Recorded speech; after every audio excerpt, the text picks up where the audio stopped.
unang-una sa lahat, no, congratulations on getting the second crown of Miss Intercontinental for the Philippines.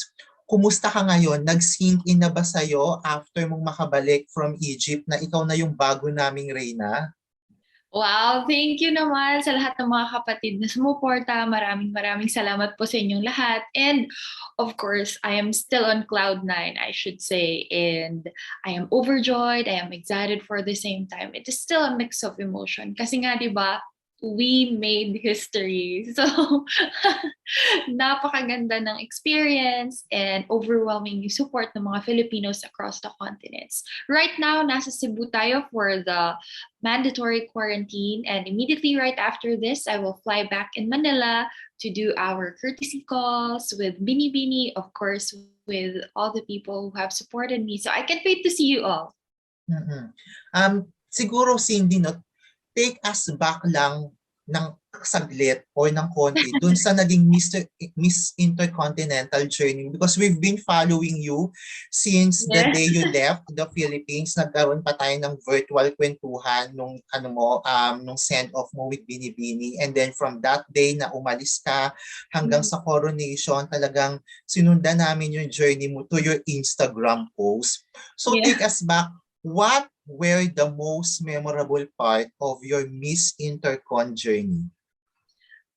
I would have to say na yung most memorable experience ko overall, no, siguro yung hospitality of the Egyptians, because I can very well relate them to the Filipinos. Whenever we have visitors, we are so accommodating, we are so warm, and I experienced that there in Egypt because I come from a coastal province. We had the competition in a coastal city, so I felt home away from home.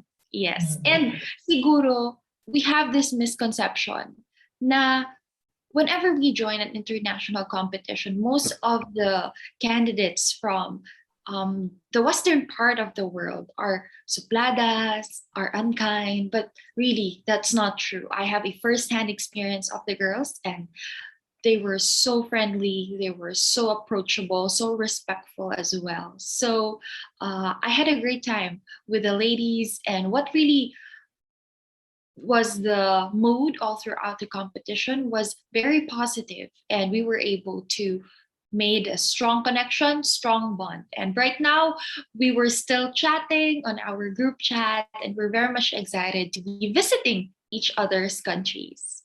Ang tama ka dyan, Cindy, no? Talagang yung sisterhood, yan talaga yung nabubuo, no, kapag may mga pageants, lalo-lalo na internationally. So ito naman, Cindy, one of the best na talagang ginawa mo doon sa Miss Intercon was the Q&A, I should say. When you answered when you aced that Q&A, talagang sabi namin, ako as not as a journalist, but as a pageant fan, ay wala na to. Si Cindy na talaga to, siya na talaga to.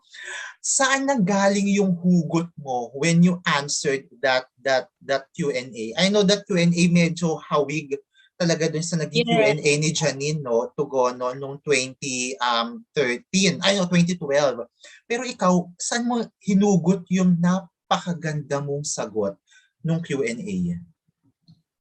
I was already contented when I won the Continental Queen as Miss Asia and Oceania, and to be able to advance to the top 6. Talagang deep inside, nagwala na ako. Parang, Lord, thank you. Binigay mo talaga sa akin. I would be able to hold the mic. Kasi nga, di ba, yun yung lang opportunity once we get into the top 6. And so, nung tinanong na yun sa akin, I should be honest na natakle natin yung mga questions na ganun. Kasi very familiar, very common na question. And here in the Philippines, when we train rigorously, we train rigidly, we train so hard. We want to cover everything, especially sa team ko with Sir Michael, my Q&A mentor from the house. Our effective performance is really a product of our painstaking preparation. So we covered everything: social, political, education, environment, lahat-lahat, anything under the sun. And yung question na yun, we've also covered it. So talagang, when you join a competition kasi, it's 50% preparation and 50% luck. So for me, the stars aligned in talaga namang destiny work that night. Tama kayo, nabanggit mo na rin si Michael. I've spoke to Michael nung nasa Egypt pa kayo nung Sunday habang nagpipictorial ka yata. Tapos nakausap ko siya. Sabi ko nga kay Michael, naku, alam mo Mike, wini-wish lang namin mapahawak lang ng mic si Cindy. Talagang kakabugin niya yung Q&A kahit ano pa yung iba tong tanong sa kanya because that's what you did doon nga sa Binibini no, na talagang pinahawak ka lang ng mic at wala na. Sabi nga nung mga nagko-comment na netizens, Cindy, hindi ka daw sumagot eh. Para kang nagsulat ng essay. Para kang sumali sa essay writing contest yung sagot mo. But you know, kidding aside, sa tingin mo, what made you win the Miss Intercontinental crown? Siguro we stick to the core. That's what made me win. Kasi nga, pinag-aralan natin yung pageant, the dynamics of the pageant. Hindi tayo pumunta doon na clueless about what is going to happen. So pinag-aralan natin, pinanood natin yung mga past na Miss Intercontinental shows, and I talk also to the queens, to the previous queens. We have Karen Galman, Katarina, Emma Tiglao, Chris Hanson. They were so approachable, and talagang hands-on din ang mga past queens natin, no, to give me advices and tips because they've learned from it already and for me I can apply it, 'di ba? Kasi ako yung current. So, yes, napakaganda rin ng mga tips nila, advices nila, hindi rin sila nagkulang. So, napaka-thankful ako sa kanila, and also to my team naman, super hands-on. Like sa styling, we strategize, we conceptualize everything. Thank you to Sir Odilon, to all the creatives I have worked with, sa lahat ng designers, photographers, videographers. Talaga namang you've helped me come up with such nice what do you call this, nice video. So yun, yung intro video pa lang, I should say, that really made an impression to the Miss Intercontinental organization. Kasi some of the girls, they took it for granted.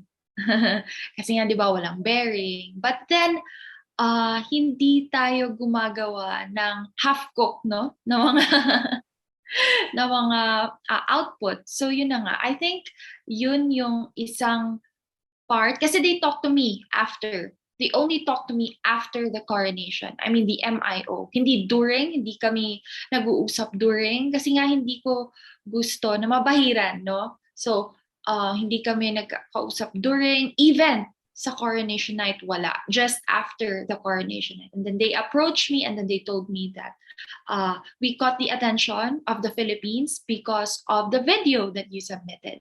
And yun, nagtuloy-tuloy, parang binabantayan na nila tayo during the interview. And I should say na parang, yes, we nailed also the interview portion, our closed door interview portion. And yung swimsuit naman, na naka one piece ako, kasi walang bearing. Walang bearing yung swimsuit competition. Only that we were given the option to choose whether you wear one piece or two piece. So, kung saan ka comfortable. So, yun yung maganda sa Intercon. Kasi nga, they won't force you to do anything that you don't want to do. And si National Costume, malaki rin yung impact ni National Costume. I think 50% of the scores also. So, alam mo naman na pinaghirapan natin yung Diwata costume. So, correct. Sobra nakaka-believe talaga lahat ng naging performance mo. Now, Cindy, that you won the crown, how will you use that platform to raise your awareness pagdating sa mga causes mo, lalo na yung cervical cancer awareness, the one we've talked few months ago nung after you won the Binibini? I was already so thankful when I was given the Binibini platform. Kasi nga, ang laki na ng platform na yun eh. How much more with the Miss Intercontinental platform, with a bigger influence? It magnetizes almost all of the countries, diba? So I will be using it, I will be strengthening it, I will be partnering more with the national directors of the different countries so that we could connect to the local government, to the national government, do our seminars, our forums, our uh, teleconsultation if that's possible. No, we can partner up with a health agency. So ayun yung mga gagawin natin. And of course, continue the conversations on health and well-being. Especially na ngayon, mas marami na tayong kababaihan na matutulungan. And aside from that, sa Miss Intercon, they focuses on the power of beauty. So ayun na nga, yun yung thrust ng Miss Intercon. So of course, we will be working hand in hand with the organization. We will create workshops as well for future beauty queens, of course, to develop their personality development workshops, Q&A workshops, and aside from that, there will be some judging and hosting things, hopefully. Ayan, speaking of that, no, nabanggit mo na yung pag-train ng mga future beauty queens. Yeah. Isa rin sa mga nabanggit o napag-usapan namin ni Michael na talagang yung talent camp mo, yung The House, is a provincial beauty camp. Sa tingin mo, how will you able, with your win, how will you able to elevate the status of provincial beauty camps in national and international pageants? Kasi talagang ang dami nagtanong, sino yung nag-train sa kanya, bakit gano'n siya kagaling? And then when I talk to Michael, naku Von, natutuwa kami na maliit lang kaming talent camp sa CDO, no? Pero nagpapasalamat kami because of what Cindy did and the exposure of Cindy. Ikaw, coming from a provincial talent camp, what are your thoughts on this, on bringing up the galing of provincial beauty camps? Yes, coming from a provincial beauty camp, I'm so happy that we made history internationally. So I think the key is to really work hard with your team and really talk and communicate to your team. Kasi I'm working with The House. At the same time, I have my pasarela coach, Ian Mendahar, and head makeup artist, Sir Jim. They are from Aces and Queens. So there is really a strong and good collaboration. But most of the works are done by my local beauty camp, which is The House. And so this is really a proof that nothing is impossible, no? Even provincial beauty camps can win it internationally. Kasi nga, di ba, iba-iba yung taste ng judges, iba-iba ang taste ng international scene. So, why judge? Why judge a provincial camp? Because, kasi nga, di ba, they are from the province, no? Iba-iba rin kasi yung experiences and skills of the mentors. So, just trust the people around you. Mm-mm. And syempre, aside from that, from your causes then, Cindy, now that you won a crown, malaki rin na expectation sa'yo ng mga kababayan natin about, social and current issues. Ikaw ba, what are your thoughts on those things? Lalo na ngayon na mainit na ang usapin ngayon sa politika, sa parating na eleksyon. Ikaw, what are your thoughts on this as an influencer na rin and as a beauty queen? Definitely, I would participate in social political causes that I strongly believe in. And I don't want to be overly specific right now. I made a stand already on what kind of leaders that we should choose, what kind of acts that we should be aware about. But for sure, you will see me around advocating good governance and clean elections. Correct. Ito medyo light naman to, Cindy. Nakakatuwa kasi kasama rin pumunta ng team mo sa Egypt ang iyong boyfriend. Si Henry. Ikaw, kumusta? Anong una niya sinabi? Anong reaction mo na, he's been supporting you all throughout your journey? My boyfriend, Henry, hi. Naka-quarantine kasi separate rooms. So, all I can say is that I'm out of words. I'm so lucky. I'm so grateful that I have you as my boyfriend because I know that he's very busy also with his life. He has his life. He has his own dreams, his vision, his missions in life. But he has been with me all throughout this pageant journey, and talagang yung suporta niya, it's overwhelming, and I got so much strength from him also. Like whenever I'm down, I just text him, and then he comforts me every time I'm down. Parang family na rin kasi eh. So, humuhugot ako ng lakas ng loob sa kanya and also to my family. So, I'm so grateful I have them. Ilang years na kayo ni Henry, Day? 4 years. O after nitong reign mo, kasala na ba? Are we going to hear wedding bells soon? Parang wala bang nagpo-propose. Na-pressure. Paki-pressure nga. No pressure from him. I'm sure baka pinag-iisipan na rin ngayon. Pero syempre, busy ka. You're a busy queen now. He Diba? understands my job, my responsibilities. Kasi that's what I like about him. Na he's very understanding and he knows na I need to do this, I have to do this.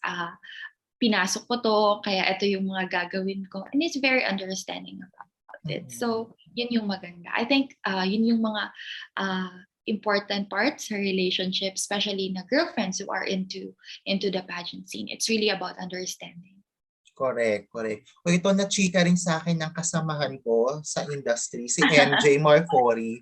Yes! Na grabe, you brought home the original crown of Miss Intercontinental. Yes! And aside from the responsibility of being a queen, you have the responsibility to take care of that expensive crown. Kamusta naman yun, kapatid?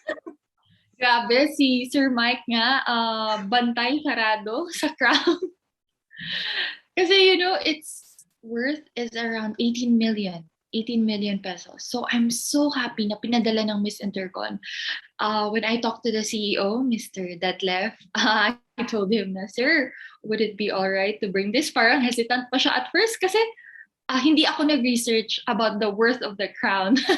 And siya parang hesitant. And then I told him na this would make the Filipino people happy if I would be able to physically bring it in the Philippines. And then sabi niya, okay, let me talk to the board of directors and then make a letter and then say or mention in the letter that you will guard it with your life.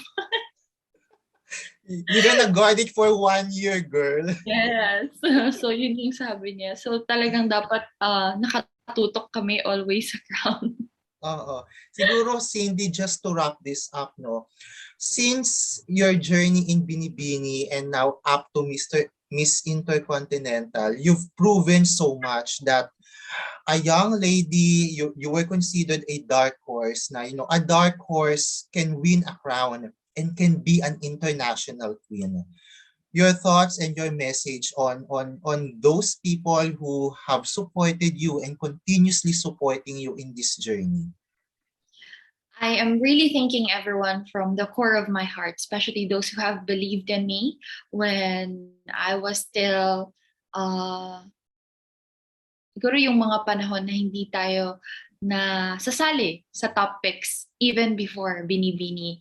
So I'm so grateful to all of you that you were there. You were there since day one. And napaka-grateful ko to all the people who have helped me come this far.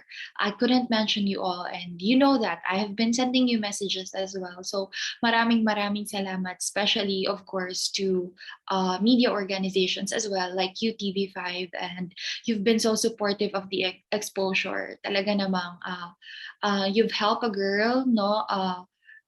You've helped a girl reach her dreams. Kasi nga, di ba, tinutulungan nyo yung candidates natin for exposures, and yun, nakahagip ng international media.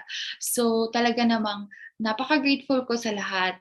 And I can't wait to celebrate this victory because this is your victory also. And this is really a product of our commitment, our dedication, your trust to me. So I really share this victory with you. Nako, thank you so much, Cindy. And syempre, we're hoping din for Maureen's fight sa Miss Globe. Nako, sana back-to-back win para sa Miss Intercon and for It's Miss not Globe. impossible, di ba? Correct, It correct, is not correct. impossible. With her Napakalakas. performance din, grabe Mm-mm. rin yung performance ni Maureen ngayon sa Albania. Sabay namin kayong pinagmamasdan at sinusubaybayan Thank eh. you. And Grabe kayong, kami ni oo. Maureen yung team second crown.